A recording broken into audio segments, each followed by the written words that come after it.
आज हम chapter enzymes का नाइन्थ की बायोलॉजी का एक और इम्पॉर्टेंट टॉपिक डिस्कस करने जा रहे हैं, जिसका नाम है characteristics of enzymes.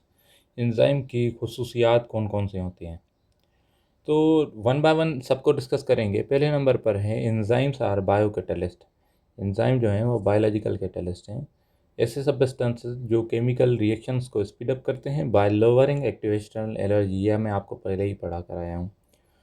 Mostly enzymes जो होते हैं वो प्रोटीन्स के बने होते हैं।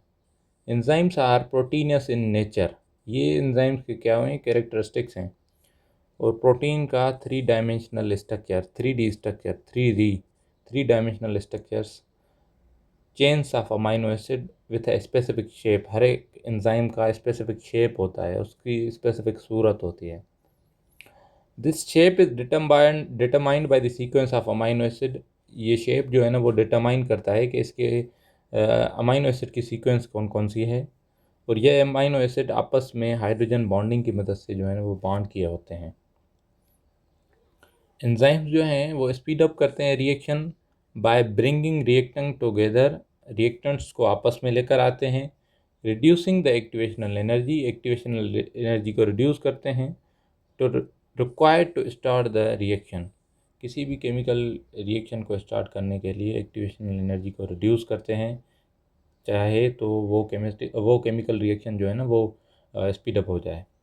दूसरे नंबर पर क्या है, when an enzyme start a chemical reaction catalyze the reaction hence does not utilize. Enzyme कभी कभी भी नहीं, किसी भी केमिकल रिएक्शन में कभी भी यूटिलाइज नहीं होता। यूटिलाइज का मतलब यह है कि वो खुद यूज़ नहीं हो जाता। एक ऐसा सब्सटेंसेस है, अब प्रोटीन को एक एंजाइम ने डाइजेस्ट कर लिया तो वो प्रोटीन सारी की सारी डाइजेस्ट हो गई, ठीक है, वो अमाइनो एसिड्स में कन्वर्ट हो गई। अब ये एंजाइम जो है ना फिर वो दूसरी प्रोटीन को डाइजेस्ट करने के लिए तैयार होगा। ऐसे नहीं है कि किसी भी केमिकल रिएक्शन में एक्टिविटी में उसने जो है ना कोई रेस्पॉन्सिबिलिटी एक्शन परफॉर्म किया और ख़ुद भी उसमें जो है ना वो डिज़ोल्व हो गया या यूटिलाइज्ड हो गया। एंजाइम कभी भी यूटिलाइज नहीं होता, वो फिर से वो केमिकल रिएक्शन जो है ना वो परफॉर्म करने के लिए फिर से वो तैयार हो जाता है। तो ये भी इसका प्रॉपर्टी है। तीसरे नंबर पर क्या है, there presence does not affect the nature और प्रॉपर्टी ऑफ एंड प्रोडक्ट। अगर ये एंजाइम किसी भी केमिकल रिएक्शन में प्रेजेंट है तो एंड प्रोडक्ट की नेचर और प्रॉपर्टी में असरअंदाज नहीं होगा। फॉर एग्जांपल पेप्सिन है, अगर प्रोटीन को डाइजेस्ट कर रही है तो प्रोटीन का एंड प्रोडक्ट क्या होगा, अमाइनो एसिड। पेप्सिन की प्रेजेंस अमाइनो एसिड की प्रॉपर्टी में जो है ना वो कोई भी चेंज या इफेक्ट नहीं ला सकेगी। ये बात करा है इसकी। चौथे नंबर पर है reactants of enzymes are called substrate. Enzyme जिसके ऊपर काम करता है ना उसको हम क्या कहते हैं, सबस्ट्रेट। जो भी रिएक्टेंट होता है उसे रिएक्टेंट को हम क्या नाम देते हैं, सबस्ट्रेट। और रिएक्टेंट के बाद जब एंजाइम उसके ऊपर काम करता है उसके बाद जो प्रोडक्ट आती है, उसके बाद वाले जो सब्सटेंस बचते हैं उसे हम क्या कहते हैं, प्रोडक्ट। पहले क्या, सबस्ट्रेट, एंजाइम और सबस्ट्रेट मिलेंगे, बाद में क्या बनेगा, प्रोडक्ट बनेगा। फिफ्थ नंबर पर है they are very specific in action. Single enzyme catalyze only a single chemical reaction और अ ग्रुप ऑफ रिलेटेड के रिएक्शन। एंजाइम जो है ना वो स्पेसिफिक होते हैं नेचर के। फॉर एग्जांपल अगर मैं कह रहा हूँ पेप्सिन एंजाइम की बात कर रहा हूँ तो पेप्सिन हमेशा प्रोटीन को डाइजेस्ट करेगी। लिपिड हमेशा लिपिड को डाइजेस्ट करेगी। लिपिड हमेशा लिपिड को डाइजेस्ट करेगी। ऐसे नहीं है कि लिपिड प्रोटीन को भी डाइजेस्ट करेगी, कार्बोहाइड्रेट को डाइजेस्ट करेगी, लिपिड को भी डाइजेस्ट करेगी। तो एंजाइम जो होते हैं वेरी स्पेसिफिक इन नेचर होते हैं। छठे नंबर पे है small portion of enzyme where substrate attaches with enzyme is called active site. The shape of active site the complementary to the shape of substrate. Enzyme जिस जगह पर जिस site पर किसी भी एक्शन परफॉर्म करता है उस साइट को हम क्या कहते हैं, एक्टिव साइट। इस साइट को हम क्या कहते हैं, एक्टिव साइट। इसको हम क्या कहते हैं, एक्टिव साइट। ये साइट कॉम्प्लीमेंट्री होती है सबस्ट्रेट की साइड से। ये देखो, ये एक सबस्ट्रेट है और एक्टिव साइट है। जब इससे बाइंड हो गई तो एंजाइम सबस्ट्रेट कॉम्प्लेक्स बनता है। कॉम्प्लीमेंट्री का मतलब ये है कि एंजाइम की एक्टिव साइट सबस्ट्रेट की शेप से जो है ना वो रिजेम्बलेंस रखती है।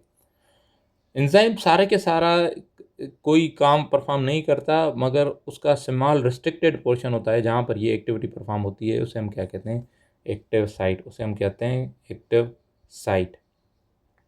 Active site. They are sensitive to in minor change. PH अगर चेंज कर दी, पेप्सिन जो है ना वो एसिडिक पीएच में काम करता है तो बेसिक पीएच में नहीं करेगा। अगर लिपेज जो है ना वो बेसिक पीएच में काम करता है तो एसिडिक पीएच पर काम नहीं करेगा। टेम्परेचर अगर इंक्रीज़ किया, फॉर एग्जांपल हमारी बॉडी के एंजाइम जो है ना 37 सेंटीग्रेड पर काम करते हैं, अगर 40 सेंटीग्रेड टेम्परेचर हो गया, हमारी बॉडी का 25 सेंटीग्रेड टेम्परेचर हो गया, तो ये अपना काम परफॉर्म नहीं करेंगे। Enzymes are very specific to pH, temperature and substrate concentration. इसको समझने के लिए हमें एक और जो कोफैक्टर है, प्रोस्थेटिक ग्रुप है, एंजाइम्स हैं, इनको समझने के लिए मैंने आपको यहाँ पर नोट पैड पे एक यहाँ पर ये समझाता हूँ। Sometimes enzymes perform function collectively with a non proteins part. Enzyme जो है ना नॉर्मली क्या होते हैं, प्रोटीन होते हैं, मगर इनको काम करने के लिए कभी कभी नॉन प्रोटीनस पार्ट की ज़रूरत पड़ती है। उस नॉन प्रोटीनस पार्ट्स को हम कहते हैं कोफैक्टर्स। नॉन प्रोटीनस पार्ट, कभी कभार एंजाइम को जो है ना वो नॉन प्रोटीनस पार्ट्स की ज़रूरत पड़ती है, उस नॉन प्रोटीनस पार्ट्स को हम क्या कहते हैं, कोफैक्टर। कोफैक्टर्स दो किस्म के होते हैं। पहले नंबर पर इनऑर्गेनिक कोफैक्टर्स, जैसे कि कुछ एंजाइम्स, जैसे कि मेटल्स हैं, मेटल्स उसको ज़रूरत पड़ते हैं, जैसे कि आयरन हो गया, जिंक हो गया, और उसके अलावा पोटेशियम हो गया, सोटम हो गया, सोडियम हो गया। तो इनऑर्गेनिक कोफैक्टर्स इनऑर्गेनिक भी हो सकते हैं, कोफैक्टर्स ऑर्गेनिक भी हो सकते हैं। क्या ऑर्गेनिक? ऑर्गेनिक का मतलब है कार्बन और हाइड्रोजन से जो बने हो। जब भी कोफैक्टर ऑर्गेनिक का होगा तो इनको हम दो ग्रुप्स में डिवाइड करते हैं। या तो वो ऑर्गेनिक कोफैक्टर टाइटली बाइंड हो। टाइटली बाइंड का मतलब ये है कि एंजाइम से परमानेंटली पूरी ज़िंदगी, पूरी जब जब तक भी वो एंजाइम रहेगा उसके साथ जो है ना वो बाइंड होगा। तो ऐसे ऑर्गेनिक कोफैक्टर्स को हम क्या कहते हैं, प्रोस्थेटिक ग्रुप कहते हैं। क्या कहते हैं? प्रोस्थेटिक ग्रुप, जो एंजाइम के साथ टाइटली बाइंड हो या परमानेंटली बाइंड हो, परमानेंट, पूरी ज़िंदगी परमानेंटली। ऐसे कोफैक्टर्स, ऑर्गेनिक कोफैक्टर्स जो एंजाइम के साथ लूजली बाइंड हो, मगर जब जब एंजाइम काम कर रहा है फिर तो उसके साथ बाइंड है, जब काम नहीं कर रहा तो फिर जो है ना वो उससे जो है ना वो अलग हो जाएंगे, मीन्स लूजली बाइंड हो। तो ऐसे कोफैक्टर्स को हम क्या कहते हैं, को एंजाइम कहते हैं। ऐसे ऑर्गेनिक कोफैक्टर्स को हम क्या कहते हैं, को एंजाइम्स कहते हैं। अब ये मैं आपको पूरी ये पूरा पैराग्राफ समझने की कोशिश करवाता हूँ। Some enzymes require cofactor for their functioning. Cofactor is a non proteinous substance, जो मैंने आपको बताया वो ऑर्गेनिक भी हो सकता है, इनऑर्गेनिक भी हो सकता है। इनऑर्गेनिक कोफैक्टर्स में जैसे कि जिंक है, मैग्नीशियम है, मैंगनीज है, आयरन है, कॉपर है, पोटेशियम है, सोडियम है। ऑर्गेनिक कोफैक्टर्स हैं NADPH है, NAD है, nicotinamide adenine diphosphate, nicotinamide adenine diphosphate, FAD। ये क्या है? ऑर्गेनिक कोफैक्टर्स हैं। ऑर्गेनिक कोफैक्टर्स को दो ग्रुप में डिवाइड किया गया है, एक है प्रोस्थेटिक ग्रुप, दूसरा है coenzyme. If organic cofactor are tightly bind to enzyme, ये जब टाइटली बाइंड होंगे तो हम उसे प्रोस्थेटिक ग्रुप कहेंगे, जब लूजली बाइंड होंगे तो हम उसे क्या कहेंगे, कोएंजाइम कहेंगे। ये पूरा आपको समझ आ ली। उसके बाद है many enzyme work in a sequential method. अब work in a sequential method का मतलब ये है कि एक एंजाइम ने काम किया, उसका कोई प्रोडक्ट आया, वो प्रोडक्ट जो है वो दूसरी एंजाइम के लिए वो क्या होगा, सबस्ट्रेट होगा।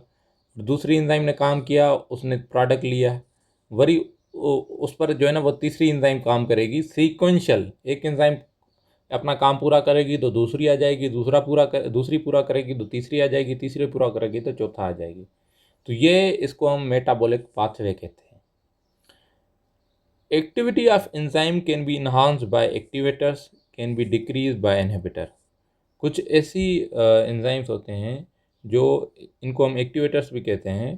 तो कुछ ऐसे एंजाइम्स होते हैं, अगर हम उन्हें एक एक्टिवेटर्स देंगे तो उसका काम जो है ना वो इंक्रीज़ होगा, अगर इनहिबिटर्स देंगे तो वो काम क्या हो जाएगा, उनका डिक्रीज़ हो जाएगा। In enzyme inhibitor is the molecule that bind to enzyme and decrease its activity. एक एंजाइम इनहिबिटर इस चीज़ को कहते हैं कि कोई ऐसा मालिक्यूल हो जो एंजाइम के साथ बाइंड हो, उसकी एक्टिविटी को क्या कर दे, डिक्रीज कर दे। कैसे डिक्रीज करेगा? एंजाइम की activity can be kill, since blocking an enzymes activity can kill a pathogen. ये एक इसने एग्जाम्पल यहाँ पर लिखा है कि अगर कोई भी पैथोजन आपकी बॉडी में आ रहा है तो कुछ मेडिसिन्स ऐसे होती हैं जो इनहिबिटर्स का काम करते हैं। तो वो क्या करते हैं कि उस उस पैथोजन के अंदर जाकर जो एंजाइम्स उसके हैं उसकी एक्टिव साइट को ब्लॉक कर देते हैं। जब उसकी ब्लॉक कर देंगे, उसकी पैथोजन के अंदर जो एंजाइम होंगे वो काम नहीं परफॉर्म करेंगे, तो वो पैथोजन क्या हो जाएगा, मर जाएगा। तो ये सारे के सारे आज हमने कैरेक्टरिस्टिक्स ऑफ एंजाइम्स को जो है ना वो डिस्कस किया। आगे नेक्स्ट टॉपिक जो भी होगा उसको डिस्कस करेंगे। Thanks for watching this video.